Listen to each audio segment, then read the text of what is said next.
មិនដឹងទេថាថ្ងៃស្អែកនឹងទៅជាយ៉ាងណា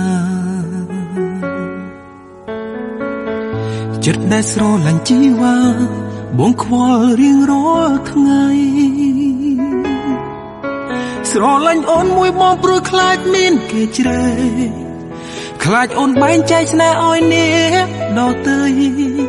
ព្រោះខ្លាចអូនមានអ្នកថ្មីខ្លាចស្រីថ្លៃជ្រឹងគេមួយថ្ងៃប្រែខែជាឆ្នាំឲ្យបងរងចាំអូវេលារំកិលផ្ទួនអង្រួនទុកកានទ្វេស្នេហ៍មួយនេះថ្ងៃមកនឹងទៅជាយ៉ាងណាថាយើងបានរៀបការជាមួយគ្នាដែរឬទេថាយើងអាចមានថ្ងៃនោះទេមីងមេអើយចង់កាន់ដៃអូនចង់បណ្ដាអូនចូលរោងការនាថ្ងៃអនាគតបងនឹងសាងគ្រួសារមួយដែលល្អបំផុតផ្ដល់ក្តីសុខឲ្យត្រានត្រាវាប្តីសំឡាញ់បងចង់លឺចេញពីមាត់អូនចង់ក្បែររួមរស់គីកាយសន្យាថានឹងថែត្រានត្រាយពេញមួយជីវិតបង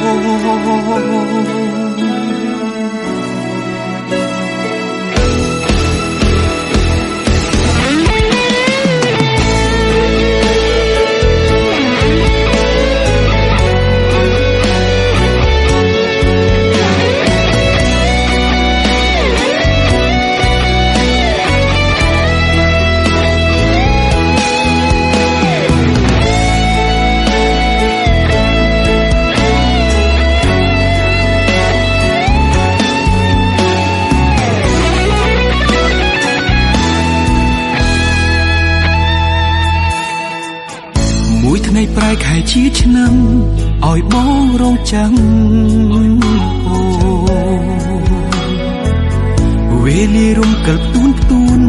អង្រួនទុកកានទ្វេស្នេហ៍មួយនេះថ្ងៃមកនឹងទៅជាយ៉ាងណា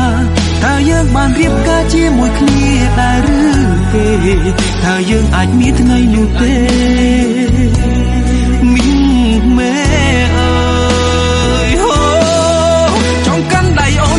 ដែលស្ងួនចូលរោងការនាថ្ងៃអនាគតបងនឹងសាងគ្រួសារមួយដែលល្អបំផុត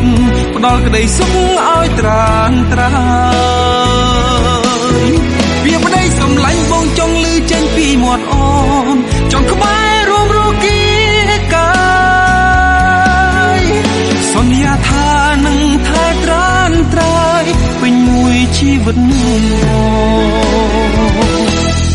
ចង់កាន់ដៃអូនចង់បណ្ដាស្ងួនចូលរោងការនាថ្ងៃអនាគតបងនឹងសាងគ្រួសារមួយដែលល្អបំផុត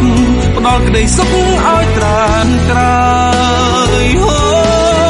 វាប្តីសំឡាញ់បងចង់លឺចេញពីមាត់អូនចង់ក្បែររួមរស់គីកាយសន្យាថានឹងថែត្រានត្រាយពេញមួយជីវិតបងពីប្តីសំឡាញ់បងចង់លឺចេញពីមាត់អូនចង់ក្បែររួមរស់គីកាសន្យាថានឹងថែត្រានត្រាបងស្នេហ៍អូនពេញមួយជីវិត